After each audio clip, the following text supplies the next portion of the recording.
आज का ये एपिसोड शुरू करने से पहले एक छोटी सी बात। क्या आप भी अपना पॉडकास्ट बनाने की सोच रहे हैं? तो एंकर ट्राई कीजिए। ये पॉडकास्ट बनाने का सबसे आसान तरीका है। नंबर 1, ये फ्री है। नंबर 2, इसमें कई सारे ऐसे टूल्स हैं जो आपको अपने फोन और कंप्यूटर पर रिकॉर्ड और एडिट करने की फैसिलिटी देते हैं। नंबर 3, आप अपने पॉडकास्ट को डिस्ट्रीब्यूट भी कर सकते हैं, जिससे इसे स्पॉटिफाई और दूसरे प्लेटफॉर्म पर सुना जा सके। तो डाउनलोड कीजिए फ्री एंकर ऐप या विजिट कीजिए anchor.fm पर अपना पॉडकास्ट स्टार्ट करने के लिए। ये तो थी एक छोटी सी जानकारी, और अब शुरू करते हैं एपिसोड का सिलसिला। तो आज के एपिसोड में लीजिए सुनिए रविन्द्रनाथ टैगोर के लिखे उपन्यास चोखेर बाली के हिंदी अनुवाद आंख की किरकिरी का भाग 33, मेरी यानी समीर गोस्वामी की आवाज में। राजलक्ष्मी ने आज सवेरे से विनोदनी को नहीं बुलाया। विनोदनी नियमानुसार भंडार में गई, किंतु राजलक्ष्मी ने उसकी तरफ देखा तक नहीं। फिर भी उसने कहा, बुआ जी तुम्हारी तबीयत ठीक नहीं मालूम होती।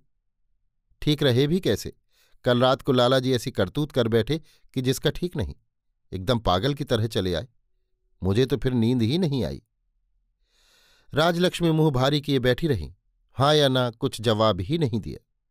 विनोदनी बोली, शायद किरकिरी के साथ कुछ खटपट हो गई होगी, बस फिर खैर कहा। उसी वक्त नालिश और फैसले के लिए भाभी पर दहावा बोल दिया। सवेरे तक वहां सब्र किसको है? कुछ भी कहो बुआ जी, तुम नाराज ना होना। तुम्हारे लड़के में और चाहे 1000 गुण हो, पर धीरज तो रत्ती भर भी नहीं है, इसीलिए मुझसे उनकी नहीं बनती।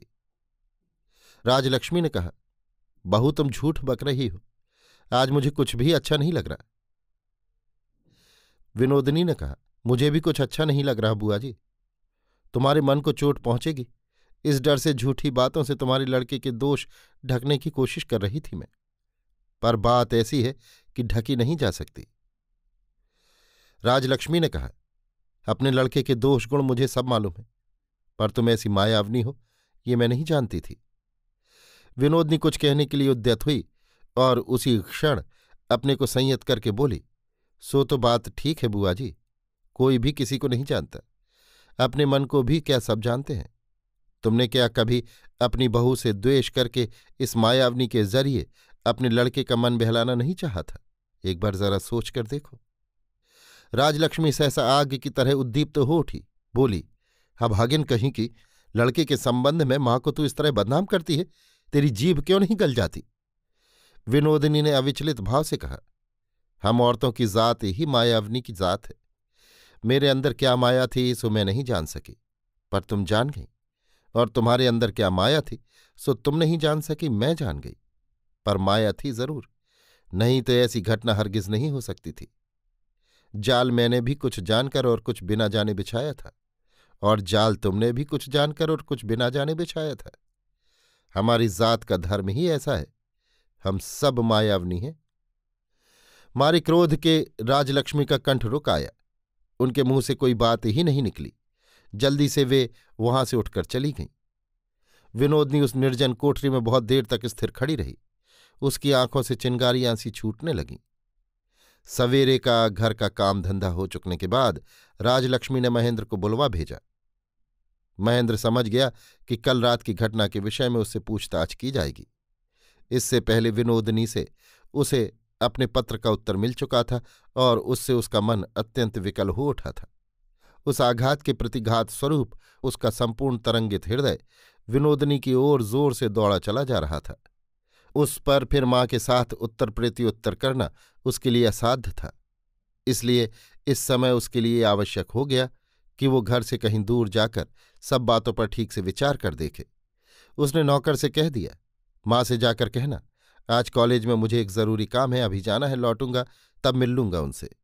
इतना कहकर वो भगोड़े की तरह उसी वक्त कपड़े पहनकर बिना खाए पिए घर से भाग खड़ा हुआ। विनोदनी की जिस निष्ठुर निदारुण चिट्ठी को आज सवेरे से वो बार बार पढ़ता रहा है और जेब में लिए लिए फिर रहा है, उस चिट्ठी को वो भागने की जल्दी में कुर्ते में ही धरी छोड़ गया। कुछ देर पहले एक बार जोर की वर्षा हुई और बंद हो गई थी। अब दिन बदली का सा हो रहा है। विनोदनी का मन आज बहुत ही उदास है। मन में किसी तरह की अशांति या दुख होता है तो विनोदनी काम की मात्रा बढ़ा देती है। इसी से उसने आज दुनिया भर के कपड़े इकट्ठे करके उनमें निशान लगाना शुरू कर दिया है। आशा के पास जब कपड़े लेने गई तो आशा का मुंह देखकर उसका और भी मिजाज बिगड़ गया। संसार में अगर अपराध ही होना है तो अपराध की सिर्फ लांछना ही क्यों भोगी जाए, उसका जो सुख है उसे क्यों नहीं भोगा जाए। फिर झमझम वर्षा होने लगी। विनोदनी अपने कमरे में जमीन पर बैठी है। उसके सामने कपड़ों का ढेर पड़ा है। खेमी नौकरानी एक एक कपड़ा आगे बढ़ाती जाती है और विनोदनी उसमें निशान डालने की स्याही से ही निशान डालती जाती है। इतने में बिना कुछ कहे सुने सहसा दरवाज़ा खोलकर महेंद्र एकदम भीतर चला आया। खेमी दासी हाथ का काम छोड़कर सिर ढकती हुई बाहर भाग गई। विनोदनी हाथ का कपड़ा फेंककर बिजली की सी तेजी से उठ खड़ी हुई। बोली, जाओ, मेरे इस कमरे से तुरंत चले जाओ तुम। महेंद्र ने कहा, क्यों, क्या किया है मैंने? विनोदनी ने कहा, क्या किया है? डरपोक कायर, क्या करने का सामर्थ्य है तुम में? ना तो तुम प्रेम करना जानते हो, न कर्तव्य करना। फिर फजूल में मुझे क्यों इस तरह बदनाम कराते हो? महेंद्र ने कहा, मैं तुमसे प्रेम नहीं करता, ये बात तुम कहती हो? विनोदनी ने कहा, हाँ हाँ, मैं कहती हूं। दुबका चोरी, दबाना ढकना, एक बार इधर तो एक बार उधर। तुम्हारी इन चोर की सी प्रवृत्तियों को देखकर मुझे तुमसे घृणा हो गई है। ये सब अच्छा नहीं लगता मुझे। तुम जाओ यहां से। महेंद्र एकदम मुरझा सा गया, बोला, तुम मुझसे घृणा करती हो विनोद? विनोदनी ने कहा, हाँ, घृणा करती हूं। महेंद्र ने कहा, अब भी प्रायश्चित करने का समय है विनोद। मैं अगर अब दुविधा न करूं, सब कुछ छोड़ छाड़ कर चलने को तैयार हो जाऊं, तो तुम मेरे साथ चलने को तैयार हो? इतना कहकर महेंद्र ने विनोदनी के दोनों हाथ पकड़ लिए और जबरदस्ती उसे अपनी ओर खींच लिया। विनोदनी ने कहा, छोड़ो, मेरे लग रही है। महेंद्र ने कहा, लगने दो, बताओ, चलोगी तुम मेरे साथ? विनोदनी ने कहा, नहीं, मैं नहीं जाऊंगी, हरगिज नहीं। महेंद्र ने कहा, क्यों नहीं जाओगी? तुम ही मुझे सर्वनाश के मुंह तक खींच लाई हो, अब तो मुझे छोड़ नहीं सकती, तुम्हें मेरे साथ जाना ही होगा। कहते कहते उसने बलपूर्वक विनोदनी को अपनी छाती के पास खींच लिया और जबरदस्ती छाती से लगाए रखने की कोशिश करता हुआ बोला, तुम्हारी घृणा भी अब मुझे पीछे नहीं हटा सकती विनोद। मैं तुम्हें ले ही जाऊंगा और जैसे भी हो तुम्हें मुझसे प्यार करना ही होगा। विनोदनी ने काफी जोर लगाकर अपने को अलग कर लिया। महेंद्र बोला, चारों तरफ तुमने आग लगा रखी है, अब ना तो तुम उसे बुझा सकती हो और ना निकलकर भाग ही सकती हो। कहते कहते महेंद्र का कंठस्वर ऊंचा हो उठा। उसने जोर से कहा, ऐसा खेल खेला ही क्यों तुमने विनोद? अब तुम इसे खेल समझकर छुटकारा नहीं पा सकती। अब तो दोनों की एक ही गति है, दोनों को एक साथ मरना होगा। इतने में राजलक्ष्मी चली आई। बोली, ये क्या कर रहा है महेंद्र? महेंद्र की उन्मत्त दृष्टि एक क्षण के लिए मां की तरफ फिरी और फिर दूसरे ही क्षण विनोदनी की तरफ हो गई। उसने कहा, मैं अपना सब कुछ छोड़कर चल दूंगा, बोलो, चलोगी तो मेरे साथ? विनोदनी ने क्रुद्धा राजलक्ष्मी के मुंह की ओर एक बार देखा, फिर आगे बढ़कर अविचलित भाव से महेंद्र का हाथ पकड़ते हुए उसने कहा, हाँ, चलूंगी। महेंद्र ने कहा, तो आज भर के लिए तुम ठहर जाओ, मैं चल दिया। कल से तुम्हारे सिवा मेरा और कोई भी ना होगा। इतना कहकर वो चला गया। इतने में धोबी आकर विनोदनी से बोला, बहू जी, अब तो नहीं ठहर सकूंगा, आज फुर्सत ना हो तो रहने दीजिए, कपड़े में कल आकर ले जाऊंगा। खेमी ने आकर कहा, बहू जी सही कहता है कि दाना नहीं है। विनोदनी हर हफ्ते 7 दिन का दाना तुलवा कर अस्तबल भिजवा दिया करती थी और रोज खुद खिड़की के पास खड़ी होकर घोड़े का दाना खाना देखा करती थी।